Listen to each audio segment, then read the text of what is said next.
Hi, everyone. Thanks for joining us for this special Lunch and Learn session today. I'm Myra, and I lead Google Marketing at Google for Startups in Germany. And I just wanted to quickly welcome you on behalf of our team. At Google for Startups, our core to our mission is to support diversity in a startup ecosystem, and therefore championing and supporting women founders is very close to our heart.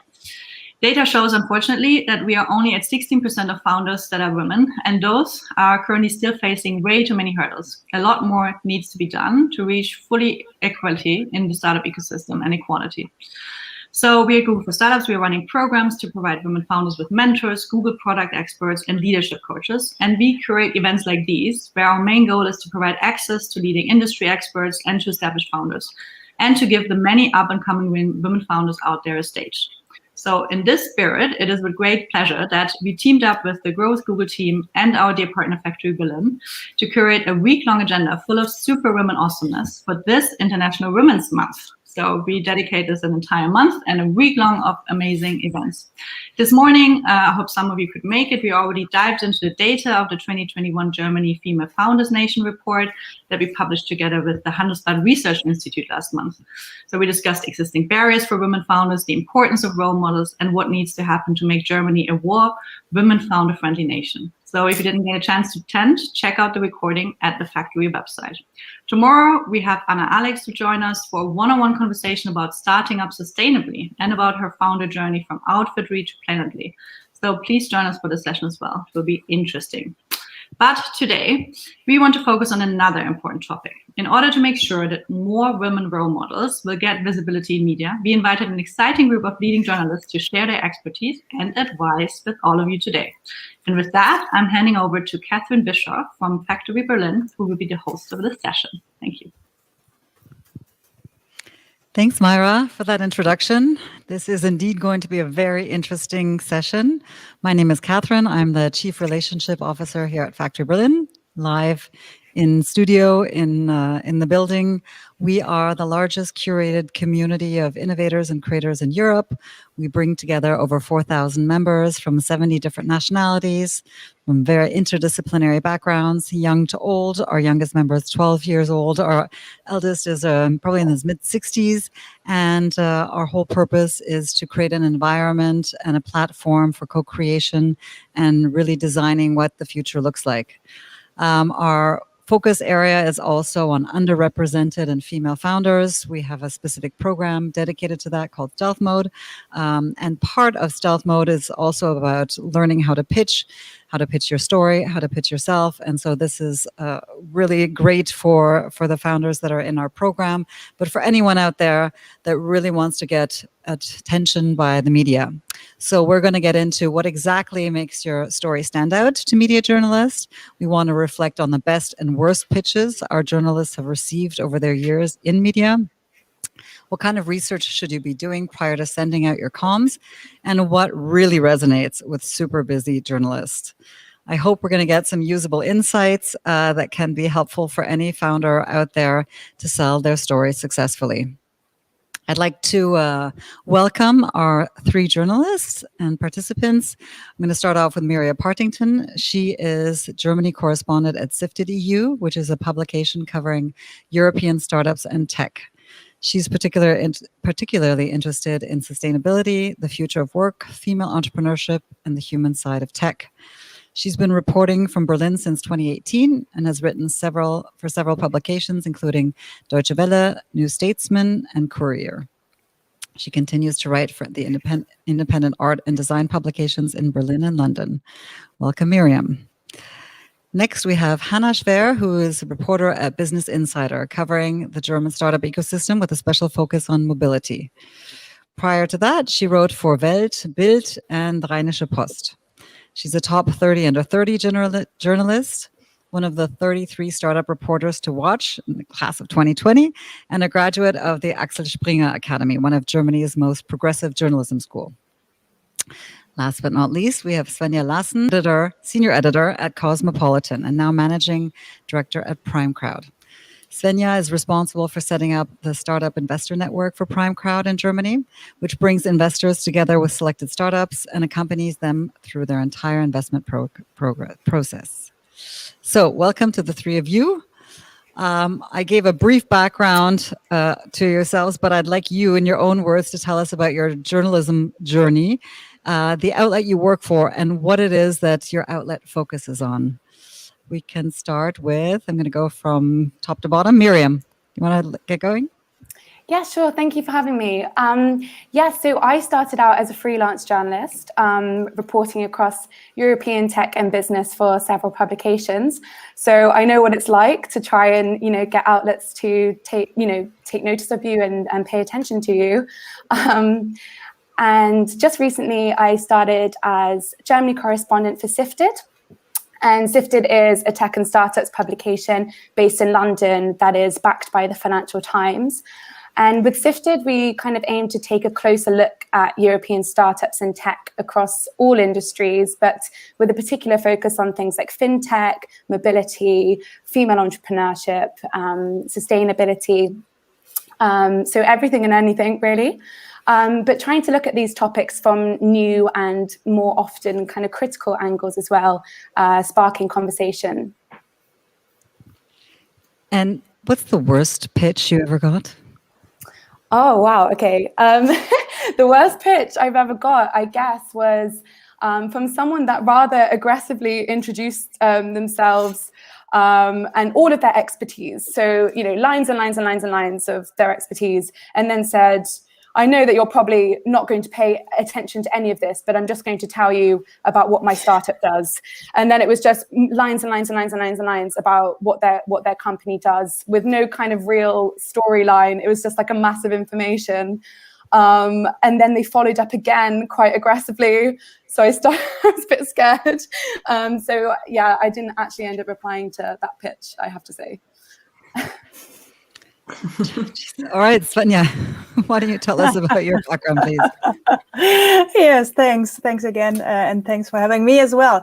Yeah, like you mentioned, I was a journalist for about over 20 years, I guess, something, most in the section job and career, and this is what I was responsible for Cosmopolitan with, like, since 13 years, and also responsible for the Cosmo at Work, the special issue. So I've written a lot about female entrepreneurs, female founders, and their ideas for many years. And by now I'm still interested in female founders, because I hope to manage them and put them in the spotlight to get more funding. And of course, pitches are still important there. And as well, what we do with the Support Her initiative, which I started with or for Cosmopolitan, and which I still and encourage and support. So I'm happy to have the chance to speak about my experience here as well, as I see that we have to encourage especially female founders, that there are great role models out there, and that you have to show them and to show the spotlight, because Cosmo always stood for female empowerment, and shows successful and independent women. And there are a lot of them, but you have to show them. So we are always looking for interesting stories about them, and show other role models to encourage women. And what was the most negative or disappointing pitch you received? Yeah, well, the worst pitch, which came from a man, by the way, was a kind like Miriam told. It was like, hi, I thought you might be interested in me. Here's an article I already wrote about me. He wrote it himself, people who think they are journalists just because they can write. And then the product has nothing in common with our target group and with our readers, so it was absolutely uninteresting for us. And he added an unprofessional photo of himself during a vacation. Okay, how random. Hannah, what about you? Tell us about your background and the worst pitch you've ever received. Because from our chat we had previously, you said you've got a whole folder. So you apparently received. Yeah, I actually brought one cold email with me today. But let me first tell you a little bit about me. I've been working with Business Insider for over 3 years, and I was actually the first employee in Berlin. So I started here on my own, and then a lot of colleagues joined afterwards. And I remember that in the beginning of my career, it felt really also for me like working for a startup, because nobody knew Business Insider in Germany, and I always had to pitch to like big names, hey, don't you want to give us an interview? So it was really hard in the beginning, and now that the brand is more established, it's much easier, and actually the other way around, that I get a lot of pitches. And Business Insider is focusing on inspiring business stories. So we tell stories to a more mainstream audience. Our readers are interested in business and technology, but they might not be experts or might not be in the inner circle of the startup world. And yeah, I actually I brought in one email. I'm just gonna read you the first 2 sentences. It's like, hey Hannah, maybe and hopefully you have read my previous email to the end. So her email was actually really, really long, and I didn't read it.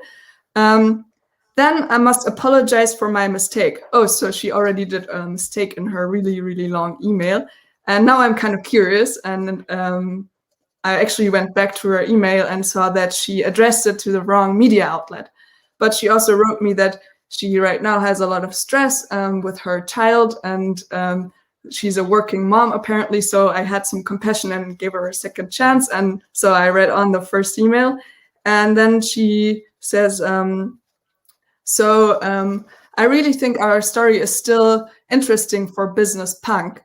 And then she already did her mistake again and addressed the wrong media outlet twice. So it kind of shows me that, yeah, this person did not do her homework. And that actually happens a lot. Like a lot of people disqualify themselves in the first sentence because they write my name wrong or write to the wrong media outlet. And I think this is a point where like all founders out there watching, that's like a really easy point to fix. Just do your homework, Google the people, what are they reporting on, and what how do you spell their name? Like that's the basics. We already have the first takeaway. I think this takeaway list is going to be longer than expected if we're already hitting it now. So on that note, what is your preferred way of being approached? How do founders get your attention? What outlets should they use? What channels? I think it's really similar to approaching VCs in some sort of way. I think the best way is get yourself an intro to a journalist. Maybe somebody from your network already has a contact to a journalist and knows what this journalist is looking for in his stories. The second thing is it really helps, especially for early stage startup, to create some buzz via social media. I scan LinkedIn frequently for interesting people, interesting posts. And I think the last thing is, yeah, just write a cold email. But as I said, do your homework. And for me, I don't know, I'd be interesting how the others see it. But actually, like leads that come in via cold emails are only like 20 or 10% of the stories that I end up doing. Like it's the chances via cold email are not that good in general. Thanks. What about you, Svenja? Yeah, I totally agree. But on the other hand, it's really hard for female founders, yeah, especially if they don't have a personal intro and searching like, okay, how can we address them? So I want to add that it's really important to be concrete. Yeah, of course, do your homework and know the media you are addressing. Yeah, know for what kind of people they are writing or streaming. So know the target group behind it and offer something which is really content for them, which is really important. And what I think is most important, no matter what you offer, yeah, what's your product like or how technical you are, it's always people's business. Yeah, it's always about the people behind it. So please tell your story. Make sure why you are special and where you make the difference. Yeah. So what is your USP and how would you like to address it? Because journalists always have to write something new. Yeah, they are searching for stories and for something new. So if you have something, address it. Short but precise, and make a offer and think for them, like is there a special issue or time in the year when it's interesting, yeah, or is it did they have did this kind of media has an article or section where it really fits? So think for them and not just this might be interesting for you. May be concrete. Great. Miriam, what do you have to add to that? Yeah, I mean, definitely warm intros, of course, they're better because people that, approach you via someone else, they already know you, right? They know what you're writing about, they know what you're interested in. But as Svenja said, in an ideal world, a lot of people don't have these connections to journalists. So of course, I don't mind cold pitches at all, actually. But it really depends on the content, which perhaps we'll come on to later. But the pitch, it has to be good and it has to be tailored to the journalist and to the outlet. But something I would add actually as well is there are many ways that founders and entrepreneurs can make it easier for journalists to find them. So as Hannah was saying, for me, I would say probably I tend to cover 10 to 20% of the pitches that I get. And most of the time when I cover something, it's because I'm looking for something specific or I've seen something on social media that is interesting. So I think founders and VCs, people with so much experience and expertise, they can really kind of set themselves up as thought leaders on social media or on other platforms. So write things on Medium or LinkedIn or tweet things or interact with me, interact with other people that are in my circle, show you're an expert in a certain area. This could be anything on how startups can be more inclusive or how consumer products can be more sustainable. If you have an idea or thought about anything, just put it out there, because when journalists are looking for experts on a particular topic, your name is going to pop up eventually.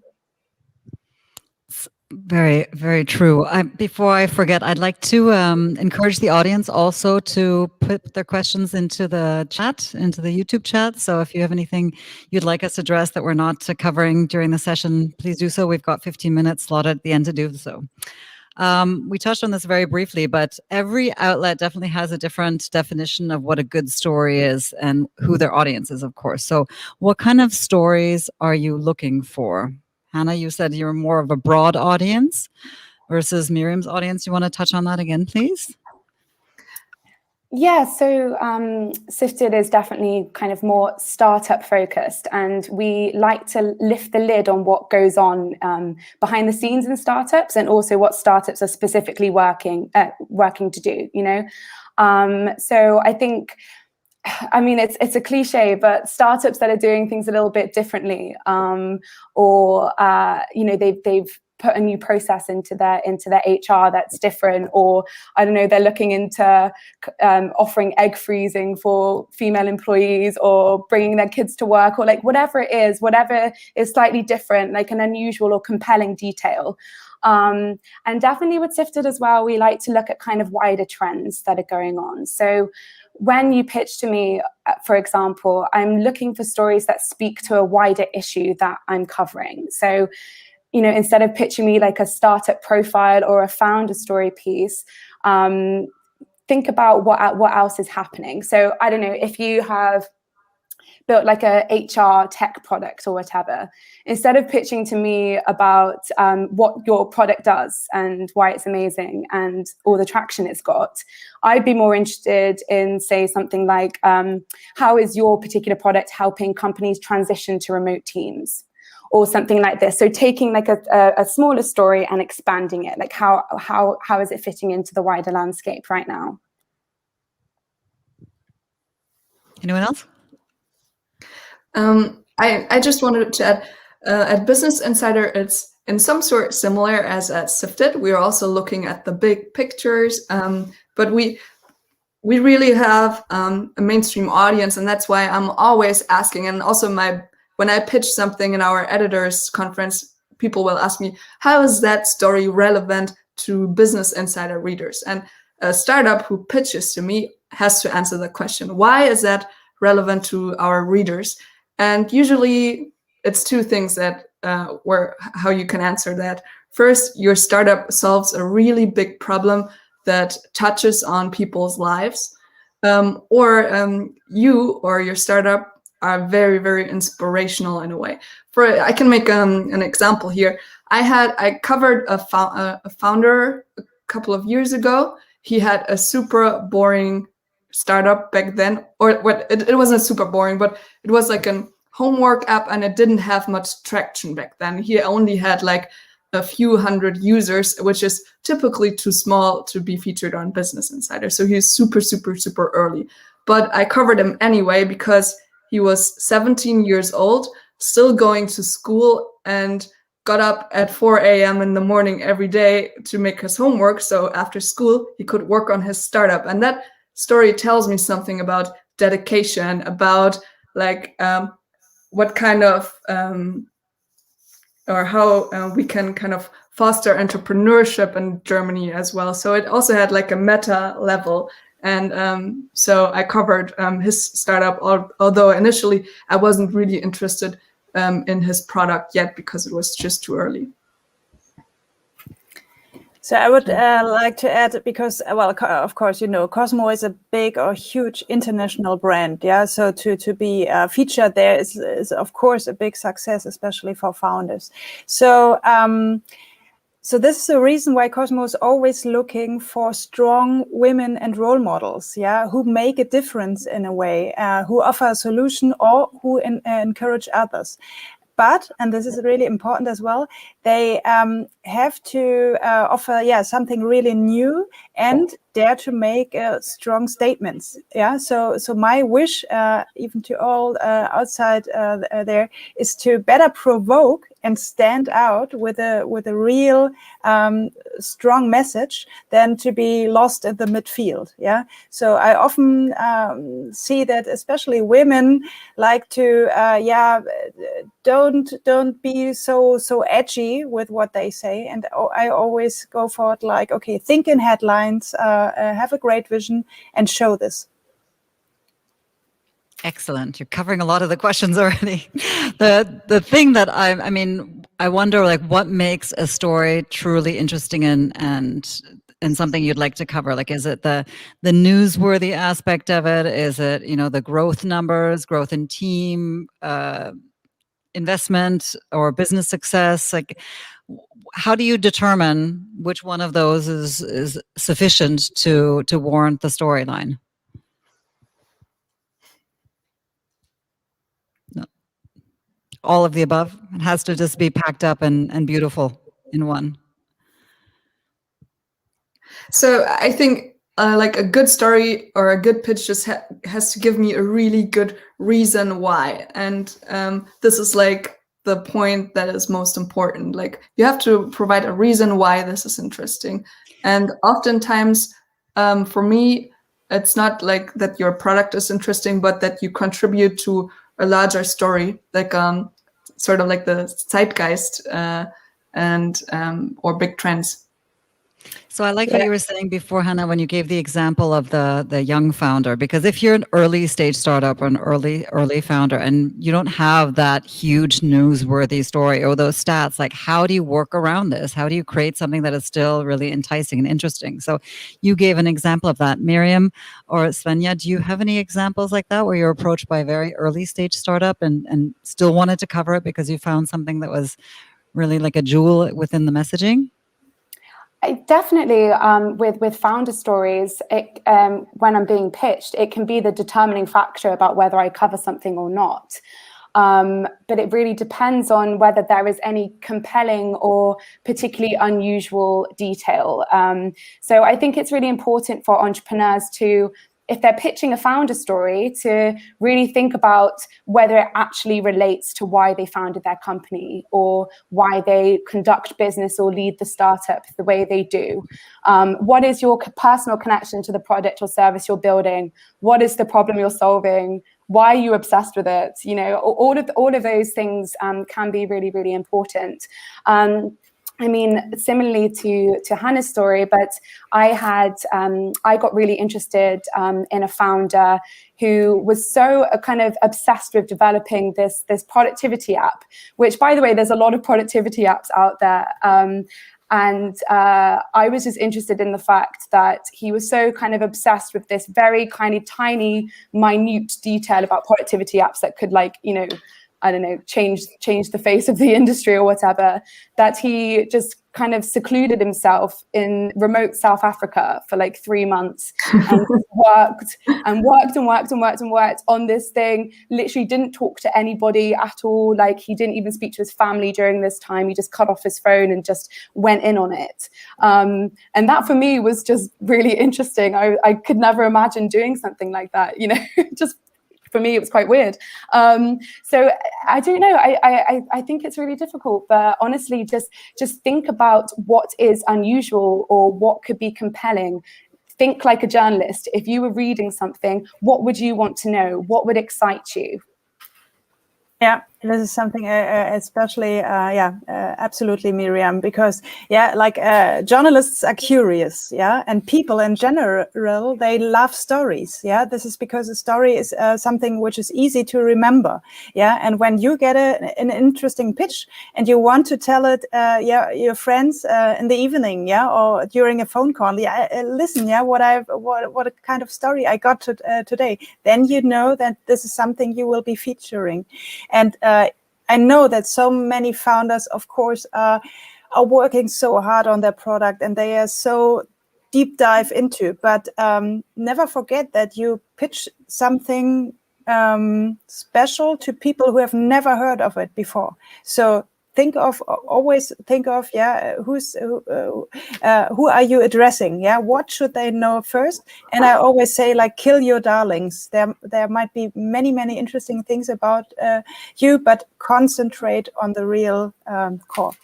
Yeah, I would agree with that, and I would add that just be genuine. Honestly, just be as human as possible. Like, add in some flair, add in a bit of excitement, whatever it is. You know, when I speak to people over email, you know, it can be very cold, it can be very transactional. And actually, if you're showing me that you're a human being that just wants to have a chat, that, you know, we can build up a bit of rapport, that really, really helps. You know, maybe I won't cover your story, but even if I don't cover it now, maybe if I'm working on something in the future, I'll be like, yes, someone wrote something to me a couple of months ago. Let me go through my inbox and find out what that is.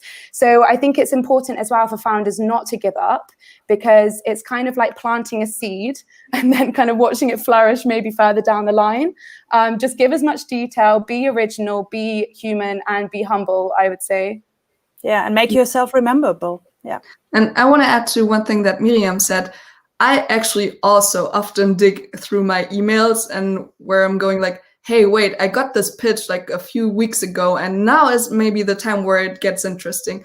For example, so my advice is don't just offer your startup or your story, but also offer expertise. Like, I think great pitch emails also end with like a sentence, hey, if you don't want to cover our startup or don't have time, you know, but if you are looking for somebody who can tell you something about the topic of, I don't know, e-commerce or whatever, feel free to reach out. And I want to give another example here. Like, we've been we've been receiving tons of pitches and over the last weeks about like meditation startups or like mindfulness startups. So we thought, hey, maybe we should do a bigger story about this because there's actually a lot going on here. So I went back and dug through my emails and contacted some of the founders for this bigger story. So offer your expertise as well. And that especially goes out to women, because I have the feeling when I'm looking for experts on my stories, I have such a hard time to find women, because they will always say, I'm not sure if I'm raising my hand here. Whereas men say, of course, I can tell you everything about it. I'm not really an expert, but I can tell you everything. Well, this segues perfectly to my next question. We're going to chime in here. So I read a scientific study recently that compared 16 character traits of men and women. The conclusion was that male and female entrepreneurs hold many similar character traits. In fact, female entrepreneurs share many more character similarities with their male counterparts than with the broader female population. So the only significant difference in personality between male and female founders, according to this survey, was the degree of risk aversion. So if you look at the investment space, and Svenja, you can speak to this since you've transitioned into that, many investors attest to the difference in risk aversion in both content, so the ask, and in the presentation of the pitch. And according to some of these investors, men tend to present bolder forecasts with more confidence, whereas women tend to present more conservative, perhaps realistic forecasts in a more modest manner. So this really translates to a lot of the fundraising expectations in our view. So when women ask for less capital because they feel that they don't need to raise more than men, they won't raise more than men, right? So I'm curious, is this something that you experience in media pitches as well? And, you know, as a ratio, how often are you pitched to by women versus men? I would say I'm equally pitched by men and women, but I definitely think that men are a lot more forthcoming in their pitches. And I do find, as Hannah was saying, that if I actually reach out to a woman because she's got a particular area of expertise that I'm interested in hearing about, often I'll get replies being like, oh yeah, sure, but actually I'm not sure if I can help you there, or you know, putting themselves down ultimately. And it's like, no, if I'm reaching out to you, I know that you're the person that I need. And I just wish that people would be a little bit more confident, honestly. I do it myself too, though. That's the thing. And so when I get these kind of very self-deprecating, honestly, emails from women, I just think we shouldn't be doing this to ourselves. Why are we doing this to ourselves? We need to back ourselves and be confident and support each other. So I think definitely just, even though it's hard, just try and be as confident as possible. Yeah, absolutely. I would agree. So men often appear probably like a little bit more confident, but women are very often very, very well prepared. But this is sometimes the reason why they go out too late. Yeah, because they are so much preparing and really want to be perfect. And it's not about being perfect. It's about finding the right timing, yeah, and getting out with the news when it has to be there. But I would like to add one point, because I see this from the pitching point. It's not just that they ask for less money. Women are more likely asked about the risks of their startups and their ideas, and men are asked of the chances. And this is a big difference, and especially why there are still, because there are still so many male investors and really not enough women and female investors. And this should be something which should be changed. Yeah, this is even the reason why I founded this Female Investors Network, because we want to put women in the spotlight, and we want to give female founders the possibility to pitch in front of women, because women and women understand each other in a probably sometimes more natural way. Awesome. Hannah, did you want to add anything? I know that your stat wasn't quite 50-50 when we spoke. You said you weren't getting pitches much. I actually get very few pitches from women. The broad majority is men. But I just want to make one point. You know, the habit of overselling and being like super, super bold is probably useful with investors, but with journalists, sometimes that might also be to your disadvantage, because we have a very strong bullshit detector. And if that goes on, it's not good for you. Like, I mean, like, I have nothing against like big visions and big ideas, and we might become the next big thing. But if your facts are like sort of not straight, or you're saying you're advertising yourself in a way that's just not true, like, I don't know, we're the leading startup in Europe in this field, and you're not, then it's a really bad idea. So that's just one point I want to make. Like honesty is always really important, and overselling might sometimes not work as well with journalists as it does with VCs. Good tip. So definitely adapt your pitch to your audience in this case. Let's talk a little bit about gender stereotypes again. Like we know that they're deeply rooted in education, language, and media. I mean, if I think back about the school books and even the school books that my daughter uses, like the types of representations of, jobs are very classical. When do you think of a pilot, a nurse, a CEO? They kind of have these gender stereotypes there, and I think that this, those beliefs emerge from repeated confrontation. So, I do think that we're making improvements, and that the literature and media are sometimes lagging to present the female success stories, and so it just becomes like a self-fulfilling prophecy. So what do you think is the media's responsibility to showcase more female role models so that we can break through this cycle and showcase, again, more underrepresented founders and tackle inequality in that medial communication and representation? Absolutely. I think it's a really huge responsibility of media. And speaking for Cosmo, I could say, because I had the honor to get to know Helen Gurley Brown, who founded Cosmo like in 40 years, over 40 years ago. Well, 40 years, it's now in Germany.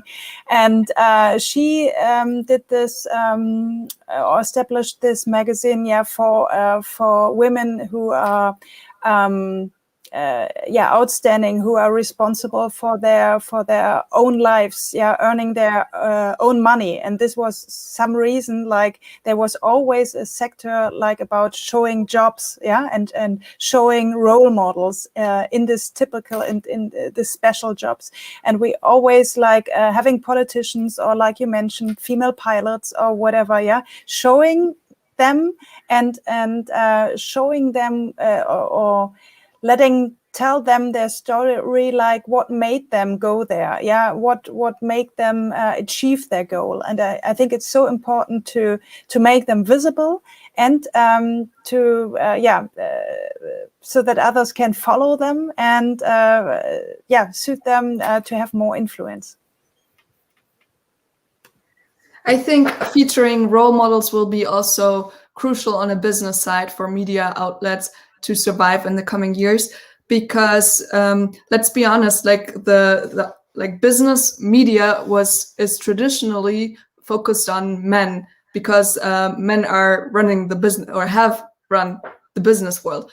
And now this is changing. We see a lot of women also conquering like influential positions, and also like becoming part of that target group that we used to have. And now, Business Insider is a fairly young publication, but that what I just said applies especially to like older publications who have like predominantly male audiences. And if they want to survive in the next years, they need to tap this huge audience that is female and that they are not reaching yet. And I think one way to achieve this, to reach more women with like business news and startup news, is definitely to feature female faces and diverse faces on your start page or website or on your front page of your outlet.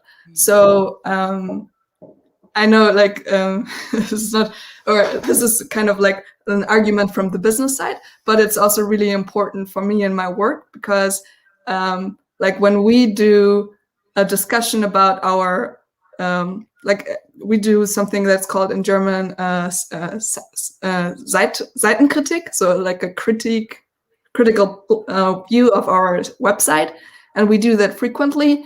And a lot of times it's just like, hey, we just only have dudes on the website. Like that cannot happen. Like we need to pay attention to this. So we are actually like, when I'm looking or when I'm researching stories, I also pay attention to find female experts and to also include their view in stories.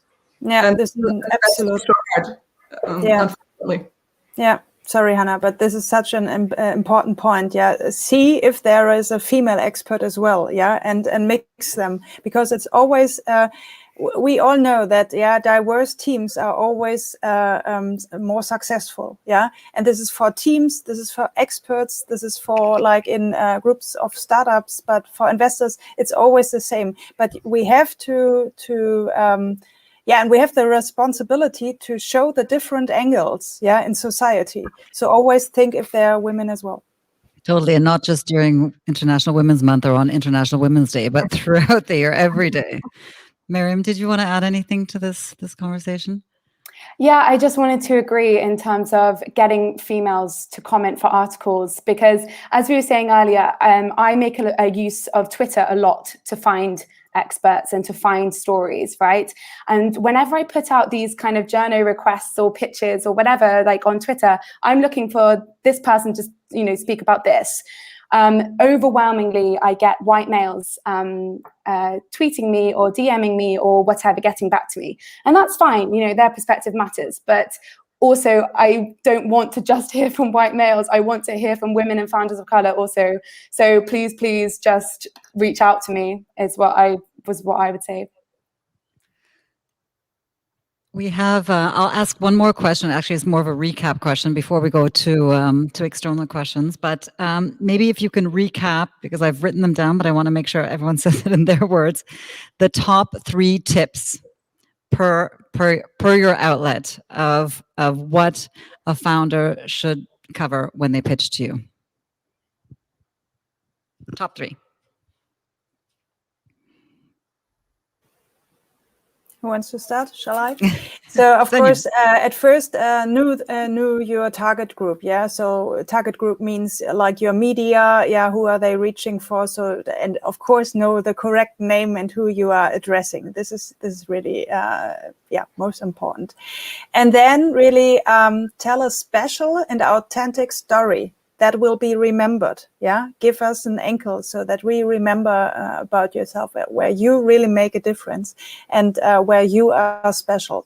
And third, dare to make strong statements and even be a little bit provocative.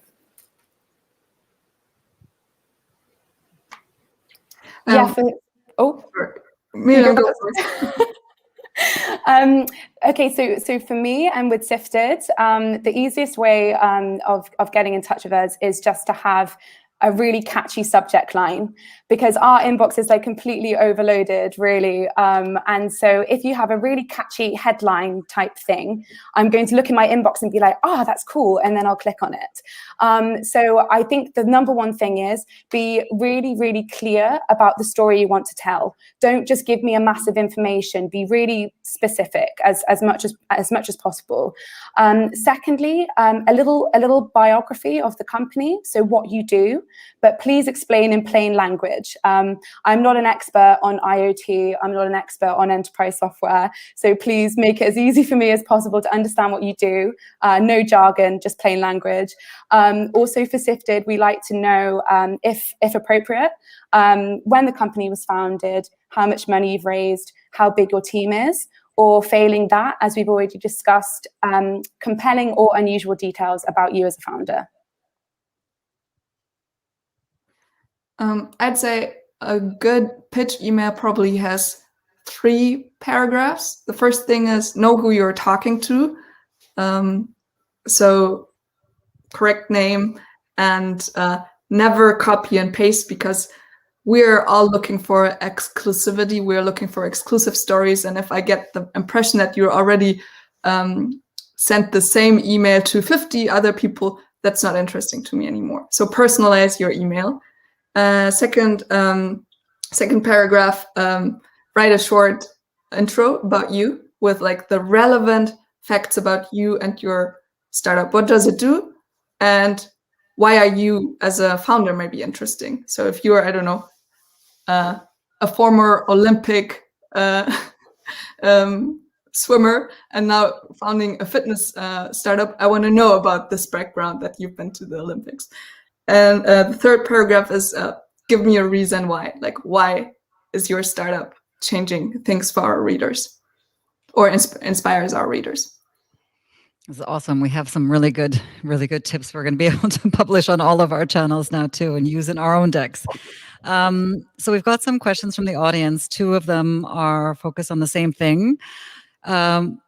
This audience member said, notice that we're speaking about pitches the whole time, not about press releases. Are formal press releases the wrong way to go for startups? Is press release still a thing? How do you stand on that? I want to add to that. I said this a couple of times now in the past hour. I'm looking for unique and exclusive stories, and I want to do the stories that Miriam at Sifted hasn't found yet.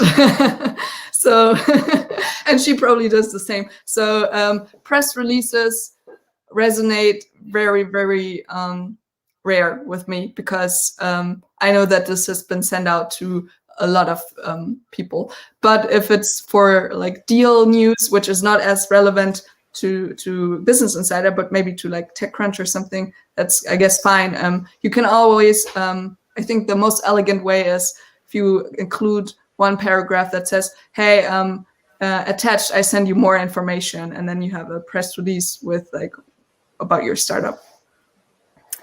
Yeah, I would like to well, press releases, or let me put it the other way, like who or which kind of founders at what stage are working together with agencies? Yeah, at first this is often this is expensive, yeah, but it's really important to find the agency that matches you, yeah, or the agent who helps you best. Because when I remember, I often it's the same like Miriam said about so what is the headline, the catchy headline, and I knew my agencies, and I knew that they know me and know what I'm searching for. So if I got an email from them with a press release, I knew that they were addressing me and my needs.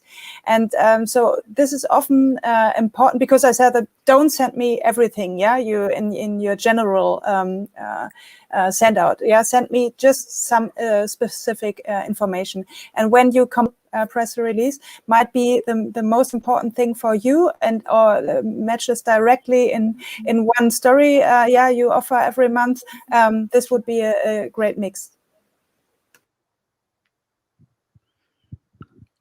That gets to another question that was posed here is, would you rather hear from a founder or from the PR agency? I mean, obviously it also depends on the stage, but does one thing resonate more? I mean, Svenja, you mentioned it, the agencies often understand what the journalists are looking for and can be much more tactical about it, but is there a preference for you, or really depends on the pitch itself or the storyline? Yeah, it's the same for investors. Yeah, if you get the information first, yeah, there's a big chance that you will be the first who covers them. So of course we are interested in founders who are really yeah, in the pre-seed or seed and don't have an agency right now. So of course they have the chance to reach us, but then with all the tips and really specific on us. So for all of you, yeah, really go to, yeah, check the media, check who addresses you first, and even like not sending the same out to everyone, but really think like who would be your most interesting yeah, feature, or where do you really want to be featured? Yeah, I think. Sorry, no, I was going to say that I think it doesn't matter where the information comes from. To me, it's whether it's relevant, right? And something that I've noticed that PRs are getting quite good at doing now, if they're pitching not even necessarily like a startup or like a news piece, they're actually pitching a person. They'll give you like a little, like a few bullet points about talking points. So they'll say, okay, I represent the CEO of this company or whatever. Here are some 3 bullet points about things that they can talk about. And that's really easy for me to just then look at this very short email and be like, okay, actually, I'm working on a story at the moment that point could be really useful for. Okay, I'll send them an email back. You know, so it's just those kind of things being eye-catching that are really, really useful. And is there a length of time in advance that people should contact you with for exclusive content? Sorry. I think honestly that the longer turnaround you give a journalist, the better. But also I realize that sometimes you don't. It depends on how fast the turnaround is on like the PR side, the company side. There's a lot of things to kind of line up. So definitely, if you can give me as much time as possible, I will love you. But also, as journalists, we have to react to these things as well. So if it's 24 hours before, a couple of hours before, then it's my job to, meet those needs. What about you, Hannah? Is there any timelines? I mean, yeah, well, at Business Insider, we are like on a daily beat. So I'm like constantly looking for stories, but I think the best, like the perfect time is probably a week ahead, because then it's still on my short term to-do list. And I still have enough time to maybe find some additional information that might make the story even more interesting for our readers, like additional voices or facts. Yeah. Mira? What I always say, and even no one knows about our timetable, and for readers it just appears, but it takes time. Of course you are a lot of quicker online and digital. And when I think back for print issues, we have sometimes about 3 months in advance, planning something, and this is what might occur strange, but you need to know it, because it's really a shame when you offer something and it's too late then to be mentioned. So don't hesitate and really ask. Go them and ask and say, hey, I would like to send you some information, and if it's based on one time, so when do you need it? Is it fine by now, or can I offer you something in advance? Think, help us, and ask. Miriam, you mentioned Twitter as a way that you source expertise. This person is asking, is that the best platform to be on, or is it LinkedIn? I mean, you're probably sourcing all across, but are there specific social channels that resonate with you for sourcing data? I think Twitter primarily, just because it's kind of quicker. I can't quite explain the technicalities of that, but there's something about just tweeting, putting something out there, and then someone quickly responds. And also when things are using hashtags and trending, it's just easier for me to kind of pick things up. Also, honestly, I think a lot of my peers and my colleagues and people in my network are really active on Twitter. So often people can help each other by tagging people in things, or saying, hey, do you have this bit of information on this? Or there's this person I know that does this. I think, to be honest, it's down to founders as well to just kind of be as useful as possible. Even if you're not recommending yourself, sending in pictures, sending in info, tweeting back to me, those are all things to get me on your radar. And I always try and read as much as possible and touch base with as many people as possible. So it's just a really good, quick way to get a journalist's attention, I think. I actually curate Twitter lists. Like I have a Twitter list that's called Startup Germany and Austria and Switzerland. And I look at it almost every day. And it's a list of people that I find interesting in the business, and of course about their retweets and everything. So I totally agree, Miriam. For me as well, Twitter is really relevant. LinkedIn, I also feel like it's harder to find the really good and interesting stuff. Because of the algorithm or something, I don't know.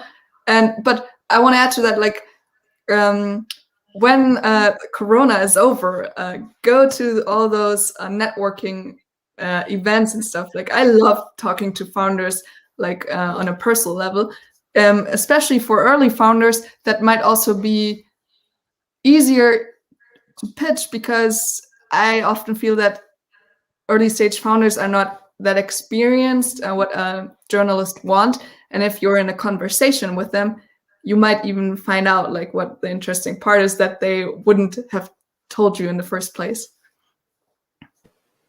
Yeah, absolutely. Networking and events is something so important. But yeah, like Hannah said, always tell about your idea and your vision and what are you working on. Yeah, not just tell your name and probably the name of your startup, which nobody knows yet. But always, yeah, do a little elevator pitch introducing yourself. Yeah, always tell like what problem you are working on or what solution you're offering.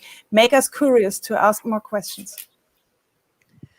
I actually was listening to an interview with Sophia Benz from Cherry Ventures last week, and she was saying that she did an angel investment just based on a Twitter conversation that she had. So apparently Twitter is the way to go here. So that's very, very interesting. Okay, we're going to wrap it up. Just one last comment or question, inquiry that I have. Do you have an international media outlet that you aspire to, or that you think that does a great job in covering both female and male founders? Just really inspirational stories. I don't want to put anyone in hot water, but is there an outlet that you can name? Or even journalist?